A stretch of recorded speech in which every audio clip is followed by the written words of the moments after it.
Retaliation is always going to be a risk, and to make things better, you typically have to take those risks. And again, you have to weigh the cost of doing nothing versus doing something. Which side are you on? Which side are you on? This is something that I wanted to tackle, and you know, I wanted to bounce, you know, some of my thoughts off of you, Adam, for this one, because this is something that folks are going to hear a lot, that, you know, and maybe folks like this person that sent us that text message last week, that it's just not worth it because of potentially putting a target on your back, you know, and we've seen some, I mean, we have actually seen some serious retaliation against folks that are working to unionize and fight for a say in how they're treated. Folks have been fired. Stores have been closed. Criminal charges were filed against Starbucks workers in South Carolina for quote unquote kidnapping their boss, even though they obviously didn't do that and they were never arrested, and you know that those charges were never operable. But that's a pretty scary thing to go through. And so because of the fear of retaliation, because of the reality of retaliation for so many people, some people reckon that this means you ought to just put your head down, don't try to unionize, the boss has all the power, that's not going to change, you're just going to make your life harder. And some of the folks down in Scottsboro who were organizing with Starbucks Workers United at the Starbucks down in Scottsboro, they showed me some messages from some of their family saying more or less, you know, I told you so, and now look at what. Look, you're probably going to get fired because you've got a target on your back. You know, you ended up not getting the union. Maybe they will once everything is decided, but they don't have it yet. They're not unionized yet. So you're probably going to get fired. You just made your life so hard. Why even put in the effort to, you know, you had a good thing here. Why would you want to mess it up? And, you know, there's a lot of people that have that attitude, that they see the way the world is as natural and immovable, and this is just the way things are, and therefore that's the way things are always going to be. So if you try to fight against that, you're just going to make your life worse. You're just going to make your life harder. And, you know, so the question ultimately is, does the retaliation that you might face, that workers have faced in the past, that workers will face in the future, does that mean that you shouldn't fight, that you shouldn't try to unionize, that you shouldn't organize? And the answer to that, it has to be no. It has to be no. Because even the things that I said, as bad as they are, as bad as it is to be fired, to have a target on your back by the boss, to even get criminal charges filed against you, even if they're not operable, to get arrested, as bad as those things are, workers had it worse before. Workers across history in the United States and across the globe have been assassinated for organizing unions. I mean, they've literally been killed, right? And they still did it. And because of folks like that, that died for the freedom that we have in and from the workplace, we have that freedom in and from the workplace. To the extent that we have anything good, you know, people fought for it when the conditions were much worse. And so because of their sacrifices, because of them being willing to do that, things actually did get better, right? We went from a 16-hour workday to a 12-hour workday. We went from a 12-hour workday to a 8-hour workday. We went from 6 and 7-day work weeks to 5-day work weeks. And bosses are trying to claw that back now, like with that commenter that we had that is now working 80-hour work weeks again. People are trying to claw back those gains that were actually won by people. And so the only reason that we are going to be able even just to hold on to the things that we've got, just to not let it go, just to maintain, the only way that we're going to be able to do that is to organize, is unionizing, is fighting back against the boss as they are trying to take all of these things from us that our forefathers and foremothers and everybody else that they fought for. And so I think that as a matter of practicality, the fact of retaliation, the fear of retaliation is all the more reason to organize, is all the more reason to unionize, because you're going to have to face all of these bad things, whether or not you have your coworkers and your brothers and sisters there to fight with you across the country and across your job and across your region. You're going to have all of these things, whether or not you are unionized. And so as a matter of practicality, the best way to maintain and get better, get more from your job is to unionize, but also as a show of respect to people who came before us and sacrificed so much more than we would have to. Just as a matter of respect to them, it's almost like a slap in the face to them to not do that, right? To the sacrifices that they made. It's like, why would we give up our birthright because we're scared of the boss when these people before us didn't? And so, that's what I would say to folks that are thinking about unionizing, that are maybe on the fence, that are worried about retaliation, is that as a matter of practicality, unionizing is going to be the best way to make your job better, to maintain the things that you like about your job, and to get more things that you like about the job. As a matter of practicality, that's going to be your best bet. And also, as a way to honor the people that fought for the things that we have today, that is something that you can and should do. Because we don't have to sacrifice the same things that they did before. I mean, right as we sit now in the United States in 2022, it is incredibly unlikely that you will be assassinated by the boss, right? Incredibly unlikely. Not to say that it can't or won't happen, as we're like,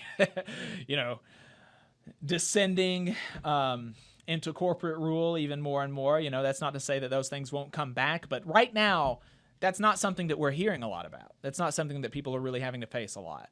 And so while the retaliation is only what it is now, no better time to unionize.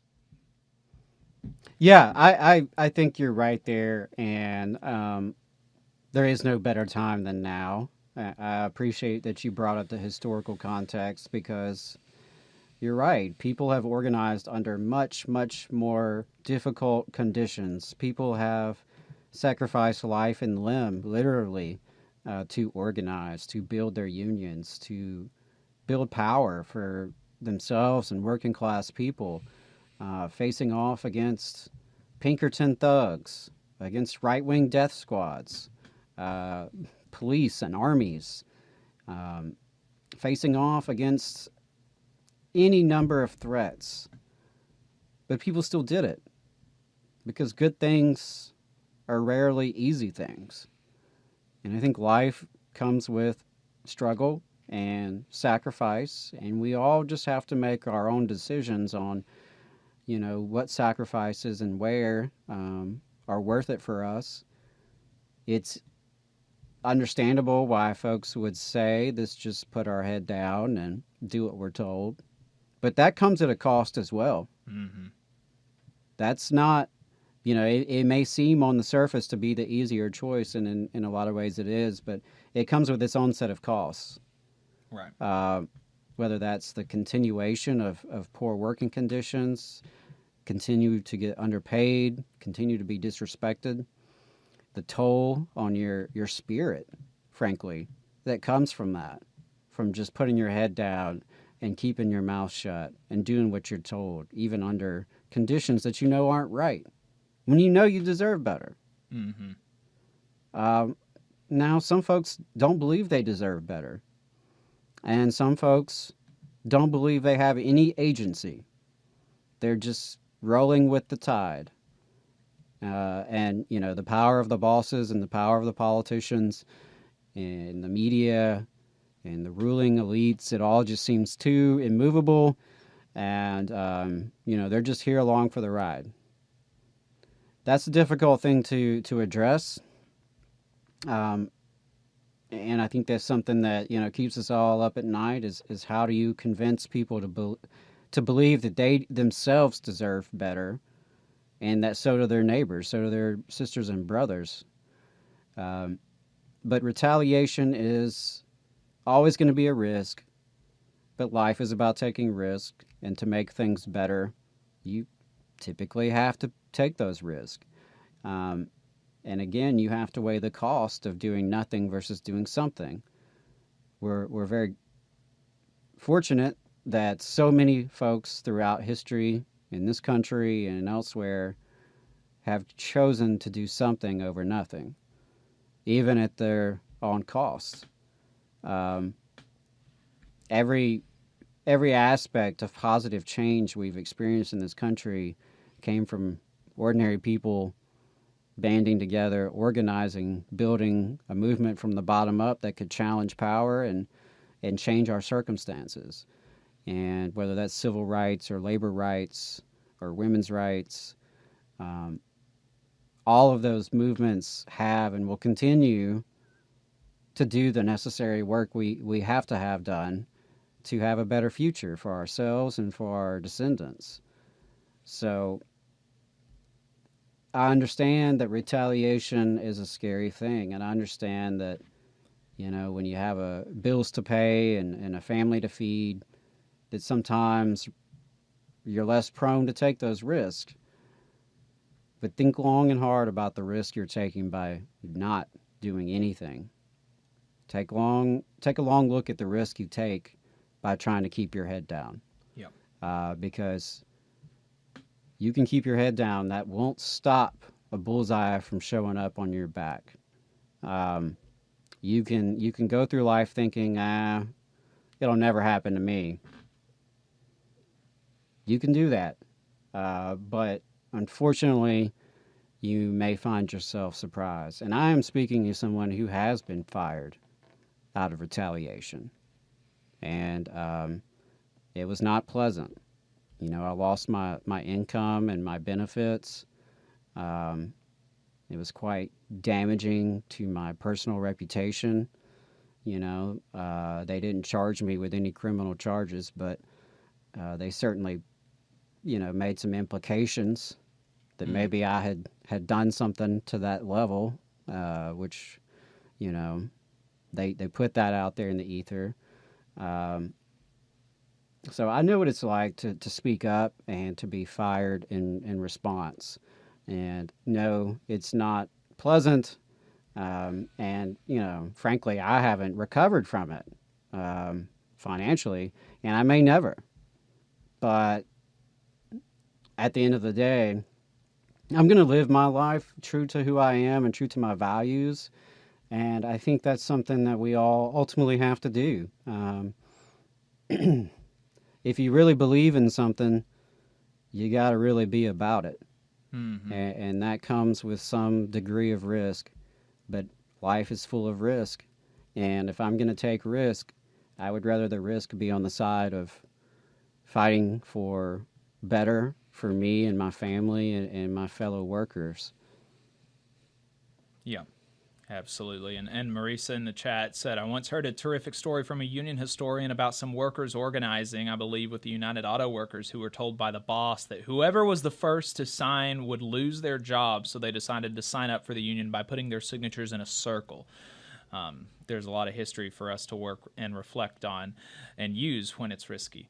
That's absolutely true. And there are lots of things that you can do to decrease the amount of risk that you're going to take. But ultimately, there is, like Adam said, there's going to be a risk either way. So. And there's strength in numbers, absolutely. And it is always easier to take those risks among comrades when you have your sisters and brothers taking the same risk with you.